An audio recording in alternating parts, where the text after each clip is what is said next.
bir комалак bir карын майды чиретет дейт. Bir кылган инсандын кесепетинен бүгүнкү күндө бүткүл Кыргызстан дүйнө жүзүнө уят болуп жатат. Калпак биздин улуттук кийимибиз.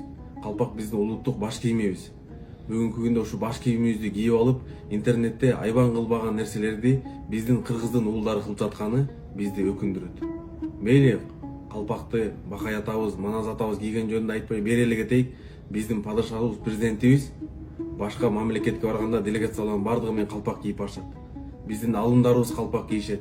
Биздин спортсмендерибиз дүйнөнү дүңгүрөткөндө калпак кийип чыгышып атат. Бирок ошол калпакты дүйнө жүзүнө бизди туура эмес жагынан көрсөтүп жаткан инсандарды ким тарбиялайт? Ким буларды көзөмөлгө алат? Желектерди комнаталарына ийилип алып, акылга сыйбаган нерселерди тартып, бүткүл биздин кошуна мамлекеттерге дүйнө жүзүнө уят кылып аткан инсандарды кандай кылып тарбиялайбыз? Ушуну биз өзүбүз көзөмөлгө албасак, мамлекет менен биргеликте көзөмөлгө албасак, булар өсүп келаткан жаштардын дагы психологиясын бузуп, ошолорду ушундай жаман жака үндөп жаткандай сезилет. Бүгүн токтотпосок, эртең кеч болуп калат. Ушу менен мамлекеттеги инсандар менен биз билебиз буларды кимдер токтото алат.